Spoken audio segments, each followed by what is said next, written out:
যে আগে ছাত্রলীগ ভোট কেন্দ্র দখল করত, ছাত্র দলের ভিপি প্রার্থী জোর করে ভোট কেন্দ্রে প্রবেশ করেছে, যে যেখানে আছেন আপনারা সবাই আসুন, ভোট দান করুন, ছাত্রদলকে প্রতিহত করুন। ব্যাপারটা ওরকমই ছিল এক প্রকার। এই যে নেগেটিভ ইম্প্যাক্ট আমাদের উপরে পড়েছে নির্বাচন চলাকালীন সময়, এবং কি যেখানে গঠনতন্ত্রের স্পষ্ট উল্লেখ আছে আমাদের সেখানে যাওয়ার, ভিপি জিএস এজিএসদের সেখানে প্রদর্শনী করার অধিকার আছে, এই যে আমাদের উপর যে অন্যায় হয়েছে এর বিচার কি হওয়া উচিত, এর দায়ভার কে নেবে? এই পরিকল্পিতভাবে প্রতিটি স্তরে স্তরে আমাদেরকে এভাবে বাধার সম্মুখীন করা হয়েছে। শুধু এটা নয়, এই পুলিং অফিসাররা ভোট কেন্দ্রের সামনে 41 জন প্রার্থীকে ভোট দেওয়া তো এটা সহজ কোনো ব্যাপার নয়। 41টা ব্যালট পেপার কি কোনোভাবেই মনে থাকবে না। তো আমাদের যে ব্যালট পেপারগুলোর নাম্বারগুলো দিতে গিয়েও এই পুলিং অফিসাররা আমাদেরকে বারবার মবের স্বীকার করেছে। নির্বাচন শেষ হয়েছে প্রায় 2 সপ্তাহ হতে চলল। আমরা আমাদের জায়গা থেকে যে অভিযোগগুলো এসেছে, যেগুলোর প্রমাণ আমরা পেয়েছি, সেগুলোর সম্পর্কে ঢাকা বিশ্ববিদ্যালয় নির্বাচন কমিশন এবং ঢাকা বিশ্ববিদ্যালয় প্রশাসনের কাছে আমরা লিখিত আবেদন জানিয়েছি। লিখিত আবেদন জানানোর পরে আমরা দেখতে পাচ্ছি যে সেখানে কালক্ষেপণ হচ্ছে, আমাদেরকে অ্যাভয়েড করে চলার একটা চেষ্টা তারা করে, যারই ফলশ্রুতিতে নিয়মের মধ্য দিয়ে একটি সময় পার করার পরে যে অভিযোগগুলো তাদেরকে জানিয়েছি সেই অভিযোগগুলো আপনাদেরকে জানানো প্রয়োজন বোধ করছি, যারই ফলশ্রুতিতে আজকে আমরা এই সংবাদ সম্মেলনের আহ্বান করেছি। এবং আমি ডাকসু হল সংসদ নির্বাচন 2025-এ নির্বাচনকালীন অনিয়ম ও অসঙ্গতির বিষয়ে আমাদের অবস্থান স্পষ্ট করছি। 1, ভোটারকে নির্দিষ্ট প্যানেলের পক্ষে ভোট দেয়া ব্যালট পেপার সরবরাহ এবং ভোটার উপস্থিত হবার আগেই ভোটার তালিকায় উপস্থিতির স্বাক্ষর দিয়ে দেয়া সহ নানাবিধ জালিয়াতির সংবাদ নির্বাচন চলাকালীন সময়ে গণমাধ্যমে প্রকাশিত হয়েছে।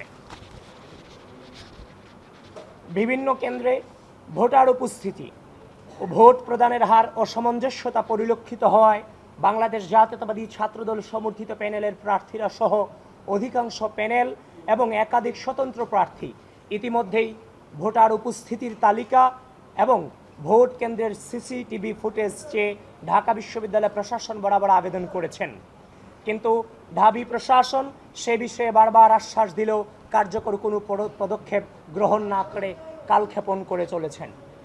2,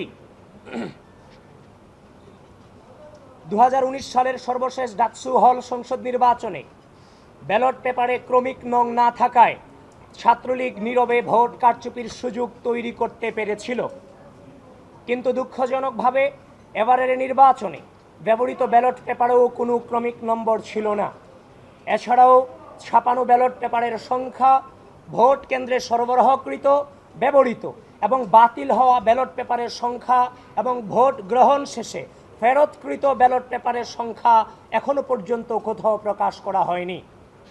এমনকি বারবার জানতে চাওয়ার পরেও এ সংক্রান্ত তথ্যাদি কেন্দ্রে দায়িত্বরত পুলিং এজেন্টদেরকে জানানো হয়নি। ফলাফল প্রকাশের পর উল্লেখিত অভিযোগগুলো নিয়মানুসারে চিফ রিটার্নিং অফিসার বরাবর দায়ের করতে গেলে তিনি এসব বিষয়ে ঢাবি প্রশাসনের সাথে যোগাযোগের পরামর্শ দেন। পরবর্তীতে ব্যালট পেপার সংক্রান্ত ইস্যুতে একাধিক প্রার্থী ও পুলিং এজেন্ট কর্তৃক যথাযথ প্রক্রিয়া অনুসারে অভিযোগ দায়ের করার পরও ঢাবি প্রশাসন তদন্তের মাধ্যমে প্রয়োজনীয় ব্যবস্থা গ্রহণ না করে নানা অজুহাতে কালক্ষেপণ করে চলেছেন। প্রিয় সাংবাদিক বন্ধুগণ, আমরা তাদেরকে যথেষ্ট সময় দিয়েছি, আমরা তাদের কাছ থেকে সময় নিয়েছি, এর প্রক্রিয়ার মধ্য দিয়েই কিন্তু সময় নিয়েই আপনাদের সামনে উপস্থিত হয়েছি। এই নির্বাচনের দিন থেকে শুরু করে পরবর্তী সময়ে যেই ধরনের অসামঞ্জস্যতা আমরা দেখেছি, আমরা ইচ্ছা করলেই রাজনৈতিক যে সংস্কৃতি বাংলাদেশের ছিল, বিভিন্ন কারচুপি হওয়া এবং নেগেটিভ রেজাল্ট আসার পরে বিভিন্ন আন্দোলন করা, আপনারা আমাদেরকে জিজ্ঞাসা করেছিলেন যে আমরা কোনো আন্দোলনে যাব কিনা, কোনো প্রকার মিছিল মিটিং কিংবা অবরোধে যাব কিনা। আমরা বলেছি আমরা প্রক্রিয়া অনুসরণ করে আমরা সামনে এগুচ্ছি, অতি দ্রুতই আপনারা আমাদের অবস্থান সম্পর্কে জানতে পারবেন। সুতরাং আমরা কিন্তু পূর্বের রাজনৈতিক সংস্কৃতি থেকে বেরিয়ে এসে ধৈর্যের পরিচয় দিয়েছি এবং একটি প্রক্রিয়া অনুসরণ করে বিশ্ববিদ্যালয় প্রশাসনের সাথে এবং আপনাদের সম্মুখে আজকে আসা সম্পূর্ণ প্রক্রিয়া অনুসরণ করে আমরা এখানে এসেছি। এজন্য বাংলাদেশ জাতীয়তাবাদী ছাত্র দলকে আমি ধন্যবাদ জানাতে চাই যে তারা ধৈর্য ধারণ করেছে এবং পূর্বের যে রাজনৈতিক সংস্কৃতি সেটা থেকে বেরিয়ে এসে নতুন বাংলাদেশের নতুন রাজনৈতিক সংস্কৃতি প্রচলনে তারা গুরুত্বপূর্ণ ভূমিকা রেখেছে। 3, নির্বাচনে ব্যবহৃত ব্যালট পেপার কোন প্রেস থেকে ছাপানো হয়েছে সে বিষয়ে কোনো তথ্য প্রকাশ করা হয়নি। অনিরাপদ ছাপাখানা থেকে ফাঁস হওয়া নকল ব্যালটের মাধ্যমে ভোট কারচুপির অভিযোগ ইতিমধ্যেই এসেছে। উল্লেখ্য যে 7 সেপ্টেম্বর 2025 তারিখে নীলক্ষেতের গাউসুল আজম মার্কেটের একটি ছাপাখানায় ডাকসু হল সংসদ নির্বাচনের বিপুল সংখ্যক ব্যালট পেপার অরক্ষিত অবস্থায় পাওয়া যায়, যেখানে ঢাবি প্রশাসনের কোনো নজরদারি ছিল না বলে নিশ্চিত হওয়া গেছে। প্রিয় সাংবাদিক বন্ধুগণ, ব্যালট এই নির্বাচনের প্রধানতম গুরুত্বপূর্ণ জিনিস। সে জিনিস অনিরাপদ অবস্থায় 7 তারিখ রাতে সেখানে পড়ে থাকবে, আশা করি সেটা আপনারাও মেনে নেওয়ার মতো পরিস্থিতিতে নেই। এবং আমরা সে অভিযোগ নির্বাচনের দিন পেয়েছি এবং যিনি সেদিন তিনিও নির্বাচন করেছিলেন, যিনি সেখানে ছিলেন, তার বুকমার্ক আনতে গিয়ে সারে জমিনে সেখানে যিনি উপস্থিত ছিলেন এবং যিনি সে ছবি তুলেছিলেন, ব্যালট পেপারের ছবি তুলেছিলেন, তিনিও আজকে সংবাদ সম্মেলন আমাদের সামনে উপস্থিত আছেন। প্রিয় বন্ধুগণ, আমরা নির্বাচনের দিন যখন এই ছবি পেয়েছি আমরা বিশ্বাস করতে চাইনি। নানান বাস্তবতার কারণে কিংবা ব্যস্ততার কারণে আমরা সেটাকে এড়িয়ে গিয়েছিলাম, কিন্তু পরক্ষণেই যখন দেখতে পেলাম তার নিজ হাতে ছবি তোলা নায়াসিনামাইড ও স্যালিসাইলিক সমৃদ্ধ লিলি ফেস ওয়াশ যা ফেসের ডেড স্কিন সেল দূর করে দেয় দ্বিগুণ ফাস্টার ব্রাইটেনিং। এই যে ব্যালট পেপারের ছবি এবং যে আঙ্গুল দেখছেন সে আঙ্গুলও কিন্তু সেই ছেলেটারই আঙ্গুল। এবং সেখানে আমরা সেই ফোন থেকে আমরা আইফোনে ছবি তোলা, সেখানে 7 সেপ্টেম্বর 2025 রাত 12:57 AM লেখা আছে। সুতরাং এটাকে ভুল প্রমাণিত করার কোনো সুযোগ আমাদের হাতে কিংবা আপনাদের হাতে নেই। সেজন্য এই বিষয়টাতে বিশ্ববিদ্যালয় প্রশাসন কোনোভাবে হালকাভাবে নেওয়ার সুযোগ নেই। বিশ্ববিদ্যালয় প্রশাসনকে এই ব্যাপারে জোরালোভাবে তাদের অবস্থান এই জাতির সামনে এবং বিশ্ববিদ্যালয়ের সামনে তুলে ধরতে হবে। 4, ডাকসু নির্বাচন অনুষ্ঠিত হবার 4 দিন পর তথা 13 সেপ্টেম্বর 2025 শনিবার ঢাকা বিশ্ববিদ্যালয় প্রশাসন কর্তৃক প্রকাশিত বিজ্ঞপ্তি অনুসারে ভোট গণনা মেশিন এবং সফটওয়্যারের নির্ভুলতা ও বিশ্বাসযোগ্যতা যাচাইয়ের সময় নির্দিষ্ট কয়েকজন শিক্ষক ও টেকনিশিয়ান উপস্থিত থাকলেও ভোটার ও প্রার্থীদেরকে এই বিষয়ে মোটেও অবহিত করা হয়নি। ভোট গণনার বিষয়ে ইতিমধ্যেই নানান অভিযোগ বিতর্ক সামনে এসেছে, কিন্তু একটি কার্যকর গণনা প্রক্রিয়া নিশ্চিত করা গেলে এই ধরনের বিতর্ক তৈরি হতো না। 5, প্রত্যেক প্রার্থীর কাছ থেকে প্রতিটি কেন্দ্র থেকে একজন করে পুলিং এজেন্ট নেওয়ার বিজ্ঞপ্তি প্রকাশ করলেও ভোটের আগের রাতে পুলিং এজেন্টদের তালিকা প্রকাশ করা হয়, যেখানে প্রার্থীদের প্রস্তাবিত বিভিন্ন কেন্দ্রের পুলিং এজেন্টদের বাদ দেওয়া হয়। কোন প্রক্রিয়ার মাধ্যমে পুলিং এজেন্টদেরকে বাছাই করা হয়েছে তা প্রকাশ করা হয়নি।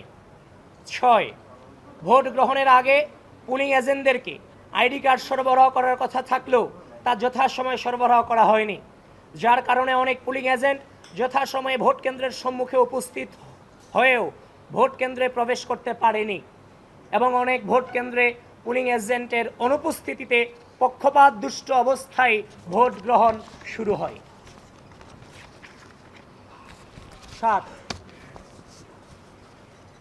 একটি নির্দিষ্ট প্যানেল বাদে সকল প্রার্থী ও প্যানেলকে জানানো হয়েছিল যে 8টি ভোট কেন্দ্রে ভোট গ্রহণ হবে, কিন্তু ভোট গ্রহণের দিন দেখা যায় যে 8টি ভোটিং এরিয়ায় মোট 18টি ভোট কেন্দ্রে ভোট গ্রহণ করা হচ্ছে, যে কারণে ওই নির্দিষ্ট প্যানেল ব্যতীত আর কোনো প্রার্থী বা প্যানেল 18টি কেন্দ্র অনুসারে পুলিং এজেন্ট নিয়োগ করতে পারেনি।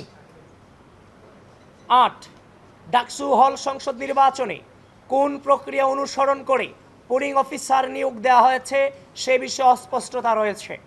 চিফ রিটার্নিং অফিসার কর্তৃক পুলিং অফিসার নিয়োগ করার কথা থাকলেও তাদেরকে ঢাকা বিশ্ববিদ্যালয় প্রশাসন কর্তৃক নিয়োগ দেওয়া হয়েছে বলে তিনি জানিয়েছেন।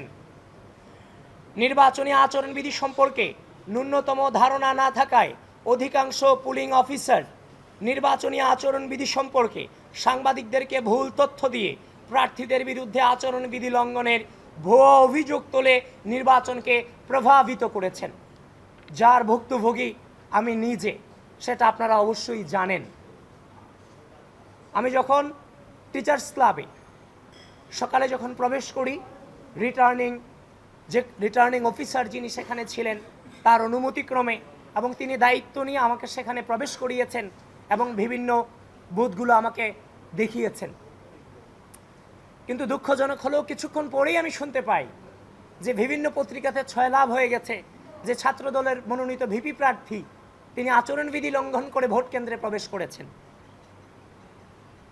আপনাদের মেইন স্ট্রিম মিডিয়াগুলোকে পর্যন্ত বিভ্রান্ত করতে বাধ্য করেছে। মানে ব্যাপারটা এমন দাঁড়িয়েছে যে আগে ছাত্রলীগ ভোট কেন্দ্র দখল করত, ছাত্রদলের ভিপি প্রার্থী জোর করে ভোট কেন্দ্রে প্রবেশ করেছে, যে যেখানে আছেন আপনারা সবাই আসুন, ভোট দান করুন, ছাত্রদলকে প্রতিহত করুন। ব্যাপারটা ওরকমই ছিল এক প্রকার।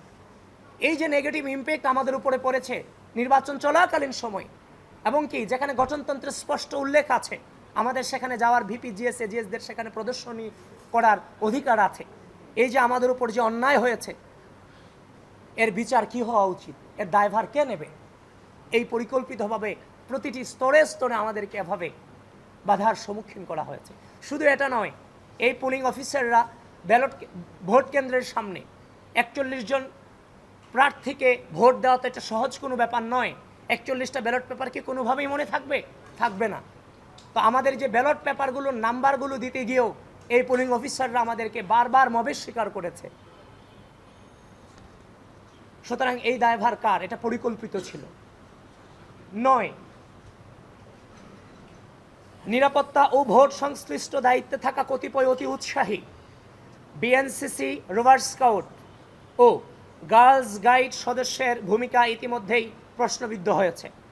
নির্বাচনের দিন ক্যাম্পাসের প্রবেশ মুখে নিরাপত্তার দায়িত্বরত কতিপয় বিএনসিসি, রোভার স্কাউট ও গার্লস গাইড সদস্যের সহায়তায় একটি নির্দিষ্ট গোষ্ঠীকে ক্যাম্পাসে অবাধে প্রবেশের সুযোগ দেওয়া হয়েছে বলে শিক্ষার্থীদের পক্ষ থেকে একাধিক অভিযোগ এসেছে এবং একাধিক বহিরাগত শিবির কর্মীকে শিক্ষার্থীরা হাতে নাতে ধরে প্রক্টর অফিসে সোপর্দ করেছিল।